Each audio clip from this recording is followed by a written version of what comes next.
పూరా local. Welcome to పూరా local. ఆ ప్రాంతాన్ని చూస్తే ఎవరైనా అయ్యో పాపం అనకుండా ఉండలేరు.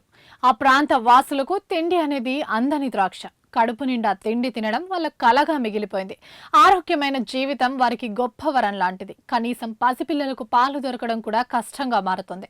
ఆ ప్రాంతంలో పసిపిల్లలు చెట్టు మీద పిట్టల్లా రాలిపోతున్నారు. ఇంతకీ ఇంత దారుణమైన పరిస్థితిని ఎదుర్కొంటున్న ప్రాంతం ఏది?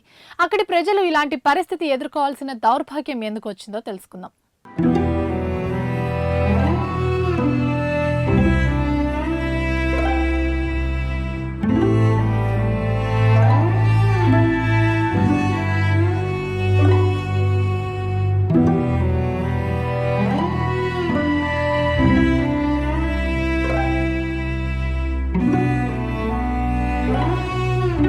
గాజాలో పరిస్థితి రోజు రోజుకు చేజారిపోతుంది. మహిళలు, చిన్నారుల పరిస్థితి దయనీయంగా తయారైంది.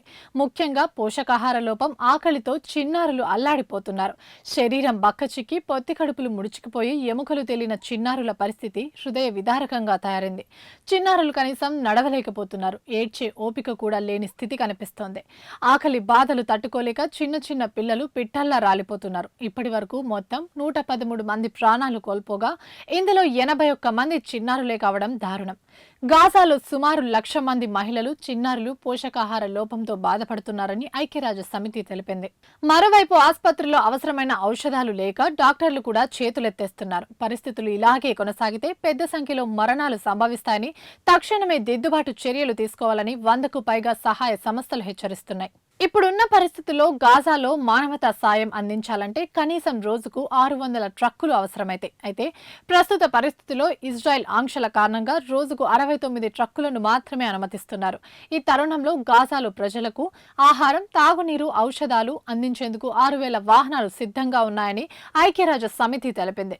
ఇజ్రాయెల్ అనుమతిస్తే ఈ వాహనాలన్నీ ఈజిప్ట్, బోర్డిన్ నుంచి గాజాలోకి వస్తాయని వెల్లడించింది. మానవతా సాయం అందించేందుకు ఇజ్రాయెల్ తక్షణమే అంగీకరించాలని కూడా సూచించింది. ఇజ్రాయెల్, హమాస్ మధ్య ఈజిప్ట్, ఖతర్ మధ్యవర్తిత్వంలో జరుగుతున్న శాంతి చర్చలు నిలిపేయాలని అమెరికా నిర్ణయించుకున్నట్టు సమాచారం. హమాస్ తీరుపై అసంతృప్తిగా ఉన్న అగ్రరాజ్యం తమ శాంతి చర్చల బృందాన్ని పశ్చిమాసియా నుంచి వెనక్కి రావాలని పురమాయించినట్లు తెలిసింది. ఇజ్రాయెల్ కూడా తమ శాంతి చర్చల బృందాన్ని తిరిగి వచ్చేయాలని కూడా సూచించింది. మరోవైపు పలస్తీనాను స్వతంత్ర దేశంగా గుర్తిస్తామని ఫ్రాన్స్ అధ్యక్షుడు ఇమాన్యుయల్ మాక్రన్ ప్రకటించారు. సెప్టెంబర్లో జరిగే ఐక్యరాజ్య సమితి జనరల్ అసెంబ్లీలో దీనిపై నిర్ణయాన్ని ప్రకటిస్తామంటూ ఎక్స్ వేదికగా పోస్టులు పెట్టారు. గాజాలో తక్షణమే మానవతా సాయం అందాలని ఆయన సూచించారు.